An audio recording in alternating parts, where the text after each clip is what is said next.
there should be some kind of sanctions against that place until they make some type of change. You can't take the vertebrae out of your back just to fit inside of someone's ceiling. You have to stand up full and proud, stand up erect. God and entertainment don't mix. That's right. If you knew the Bible, you would not buy a ticket to see such garbage. Martin tried to put me in my first dress. When he had to go on his hiatus, he tell me, Katt, when I come back, I need you. You my young partner, you my brother in comedy. When I come back, just promise me that my next movie, it'll be me and you. We gonna do it together. Terrence Howard, the latest addition to the growing list of supporters rallying behind Katt Williams, has recently shed light on his frustration with Hollywood's persistent attempts to compromise the masculinity of black men. The actor is openly expressing his discontent with an industry that accused him of being difficult to work with simply because he refused certain roles that involved donning dresses. In a trend that has not gone unnoticed, there have been murmurs about Hollywood allegedly pushing an agenda to portray black men in a more effeminate light. Esteemed figures like Dave Chappelle and Katt Williams have been vocal in calling out this practice, contending that black actors feel pressure to wear dresses on screen as a prerequisite for advancing their fame. While some argue that this issue is overstated, Terrence Howard remains steadfast in his stance. Rumors suggest that Hollywood branded him as difficult to work with after he declined a role requiring him to wear a dress. Unfazed by the industry's attempts to sideline him, Terrence has hinted at the possibility of quitting acting altogether due to Hollywood's perceived agenda, which he finds disheartening. Katt Williams recently reignited discussions about Hollywood's alleged agenda, with Terrence Howard now emerging as another actor reportedly blacklisted for rejecting roles that involve wearing dresses. Despite personal life controversies overshadowing his acting career, Terrence's talent cannot be denied. His Oscar-winning performance in Crash positioned him as a potential leading man, and his role in Iron Man solidified his status as a top actor. However, the trajectory of Terrence's career took an unexpected turn when he was replaced by Don Cheadle in the sequel. Speculation about a significant pay cut and reports of a possible temper issue on set circulated, with Entertainment Weekly suggesting that Terrence might have been challenging to work with. Terrence, however, countered this narrative, asserting that he was intentionally labeled the angry black man after speaking out against Hollywood's agenda to emasculate black men. The notion of Hollywood imposing a more feminine image on black men is not a new one, with comedians like Eddie Griffin addressing the issue as far back as 1999. In his comedy, Foolish, Griffin not only starred but also wrote the script, shedding light on Hollywood's alleged agenda to have black actors and comedians wear dresses on the big screen. In the world of Hollywood, Eddie assumes the persona of Miles Foolish Ways, an aspiring comedian determined to make it big. The plot thickens when studio executives attempt to persuade Foolish to don a dress for a groundbreaking role, asserting that it's a path many A-listers have taken before. Tyler Perry, the versatile artist celebrated for his accomplishments as a filmmaker, playwright, actor, and comedian, has left an enduring mark on the entertainment industry. One of his most iconic contributions is the creation of Medea, a resilient elderly African-American woman skillfully brought to life by Perry himself. The character Medea has become a cornerstone in stage plays, films, and television shows, playing a pivotal role in Perry's widespread acclaim within Hollywood. Perry's creative genius extends beyond acting, as he assumes the roles of producer and director for all his projects. This hands-on approach allows him to fully manifest his artistic vision on the cinematic canvas. Perry's films are marked by a seamless blend of family hardships, skillfully intertwining elements of comedy and drama. Beyond mere entertainment, Perry's storytelling resonates with audiences, delving into the intricacies of familial relationships and capturing their complexities. Through his multifaceted talents, Tyler Perry has established himself as a prominent figure in the realm of entertainment, leaving an indelible legacy. I had someone write me and ask me a question about Tyler Perry's comedy skits. Go ahead, brother.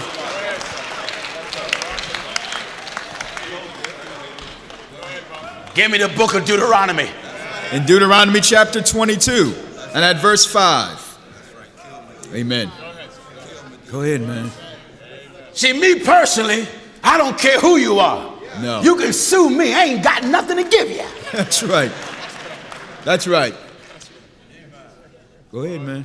God and entertainment don't mix. That's right. Let me say it again.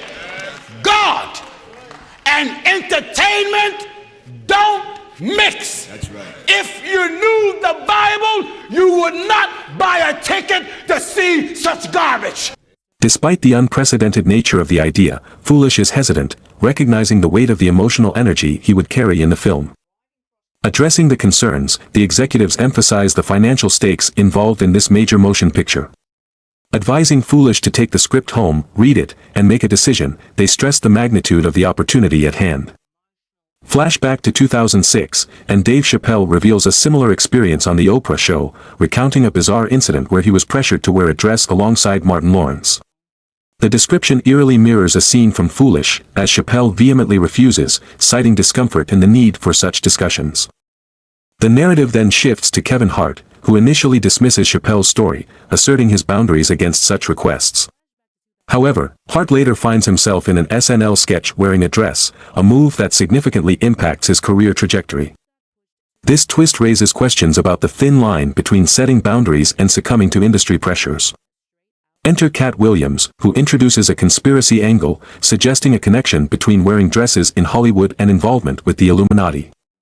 The dress saga takes on a new dimension, highlighting the complex dynamics within the entertainment industry and the choices artists make to navigate its challenges. So, you know, some of us make choices. I think it's not a biggest choice for others. I'm saying at the end of the day, Kevin doesn't have to worry about what people are going to say about him wearing a dress because of the long line of dress-wearing people before him. So now we had Big Mama's house 1, 2, and 3. Yeah. I've never seen Medea in a pantsuit. I think she wears dresses. So now I'm saying, why are we picking on poor little Kevin Hart?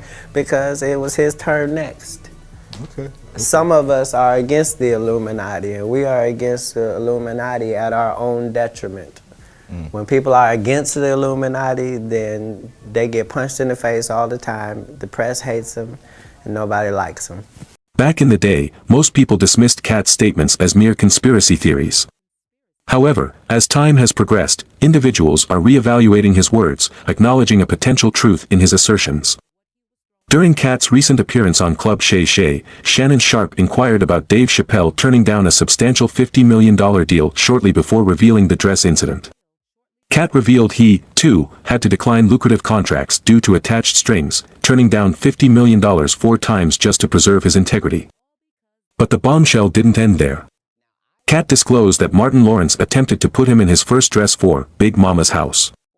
When Katt refused, Brandon T. Jackson stepped in and took the role. Martin had promised Katt a joint project upon his return, but when the time came, he presented the script for Big Mama's House 2. Katt, taken aback, questioned the need for another dress role and suggested they play different characters. Frustrated, Katt told Martin he wanted no part in it, advising him to cast Brandon T. Jackson instead, a decision that was ultimately executed. I instructed them to make the changes, much like how I had another individual handle the previous task. Bringing the focus back to Terrence Howard, recent reports suggest that his departure from Hollywood was significantly influenced by the controversy surrounding his unconventional attire. In a recent interview, Terrence addressed the speculation surrounding his removal from Iron Man 2 due to alleged anger issues and uncooperative behavior on set. He swiftly dismissed these claims, emphasizing that he refused to conform to Hollywood's expectations of how a black man should present himself on the big screen. According to Terrence, there is a pressure for black actors to adopt a more feminine image to achieve success in the industry. He asserted his commitment to maintaining his authenticity, citing his father's advice to never compromise one's core identity. Terrence expressed concern about the industry promoting an androgynous ideal and suggested that successful black men are now expected to embrace a more effeminate vibe. The book says, The woman shall not wear that which pertaineth unto a man. what else? Neither shall a man put on a woman's garment. God said for a man, don't put on woman's clothes. How does God feel about a man putting on women's clothes? For all that do so. No, they're a movie star. All that do so. Democrat. All that do so. Republican. All that do so. Sinner. All that do so. Entertainer. All that do so. Musician. All that do so. They're putting on a play. All that do so. All that do it are abomination unto the Lord thy God. Tyler Perry is committing abomination. That's right. All that do so. Go ahead. Go ahead. A grown man Preach it, brother. put on a wig to look like a woman. That's right. Fake breasts to look like a woman. That's right. Fake hips to look like a woman. Amen. All that do so. Make mockery. In a subsequent interview with Revolt, Terrence reiterated his belief that Hollywood discriminates against strong black men, allowing only white men to embody both strength and non-threatening qualities simultaneously. He contended that the industry demonizes black men, limiting their portrayal to a more feminine and less powerful image. Terrence also emphasized the need for expanding storytelling in Hollywood to accommodate a diverse range of masculine identities while appreciating women's beauty. The internet has been buzzing with varied opinions on this matter. Some dismiss these claims as conspiracy theories, arguing that there are more pressing issues than actors wearing dresses. Others appreciate Terrence and fellow comedian Katt Williams for shedding light on what they perceive as the darker side of Hollywood, believing that the dress controversy is part of a more profound and sinister agenda to emasculate men. Opinions on social media range from skepticism, labeling the concerns as exaggerated, to strong support for Terrence's stance, asserting that the industry is indeed perpetuating harmful stereotypes. The debate reflects a broader discussion on representation, masculinity, and power dynamics within the entertainment industry. Committing every time he steps his feet in those stockings. My Lord. He's pulling up. Go, abomination. Abomination. That's right. Every time he put on that fake woman suit. Go ahead. He's putting on. Abomination. Abomination. Yeah. Every time his makeup artist paint his lips. Yeah. Abomination on his mouth. Right. Fake eyelashes. That's right. Abomination. That's right. Powder puff. Amen. Abomination. Yes. Slap the wig on. Abomination. Abomination. God said All everybody that that do it. All that do so Talk to me. are abomination. All that do Hallelujah. so. All that do so. God said it. All that do so. When movie stars, men, Yes. get dressed like women, Go ahead. it's an abomination. Abomination. You become rich by blasphemy. That's right. And when you pay tickets to see it and you know what's going on, you are contributing to blasphemy. That's right. Gino Jennings emphasizes that purchasing DVDs containing blasphemous acts by actors contributes to the propagation of blasphemy.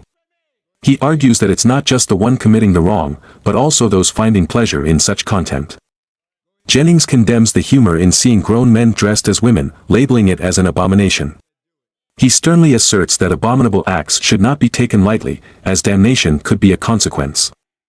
In Jennings' view, the devil manipulates people's minds by turning the Bible into a source of jokes. He warns that the consequences of treating the sacred text lightly will be severe, especially when comedians start cracking jokes about it.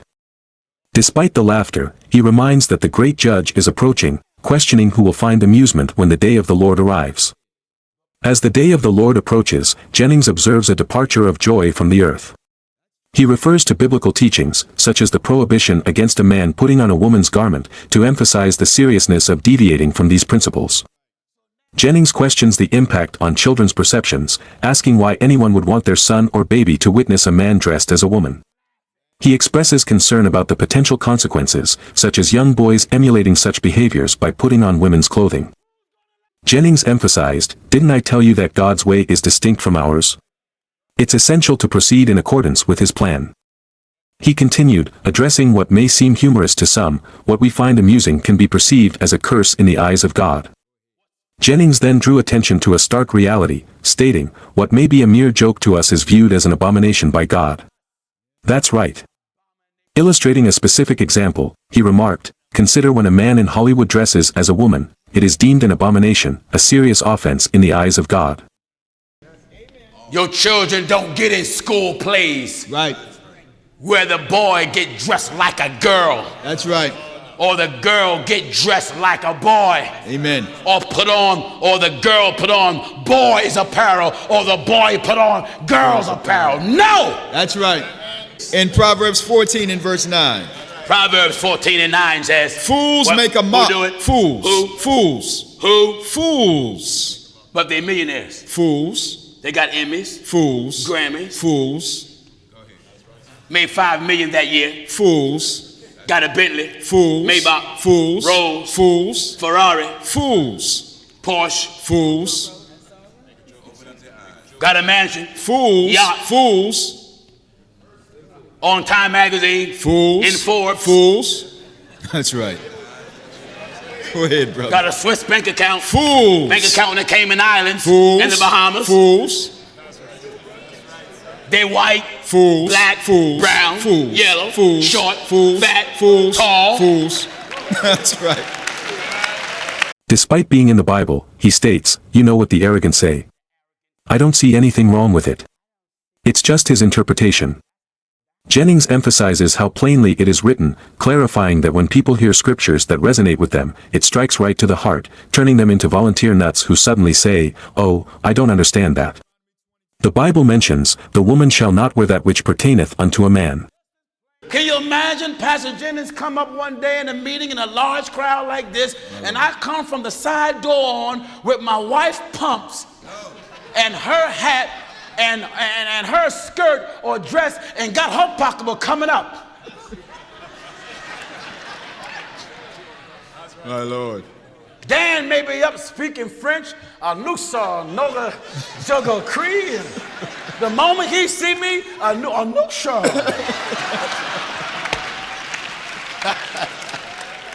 Oh yes! That's right. Could you blame him? No. Now, if I came in like that, some of you is so ignorant, you still will follow me. That's right. That's right. Some of you is just that dumb, you still will follow me. That's right. Still following. Jennings emphasizes the importance of not neglecting God for the sake of entertainment. He points out a biblical reference where the Lord compares his coming to that of a thief in the night, stressing the suddenness and unpredictability of the event. Jennings describes a scenario where people engrossed in worldly pleasures may be caught off guard when God appears, with graves opening and bodies defying gravity. According to Jennings, being ready for this divine moment requires a sincere commitment to one's soul. He underscores the need for genuine dedication, even if family members or loved ones choose not to embrace salvation. Jennings explains that sincere commitment means prioritizing God over earthly relationships, even in the face of potential objections or threats. Jennings further addresses the idea that love should be directed primarily towards God, with all other relationships being expressions of love from the heart. He suggests that while people can love others deeply, the ultimate and complete devotion should be reserved for God alone. This perspective is reinforced by Jennings, who believes that true, wholehearted love is exclusive to the Lord. If you found value in this video, please consider liking, sharing, and subscribing. Don't forget to hit the notification bell to stay updated on our future posts. Explore our other videos currently displayed on screen. Remember to live a life pleasing to God, filled with prayer and fasting. Thank you for watching. So if you've enjoyed this episode of Truthseeker Hub, please don't forget to give it a thumbs up, share the video, subscribe, and hit the notification bell for upcoming posts. Thank you for watching.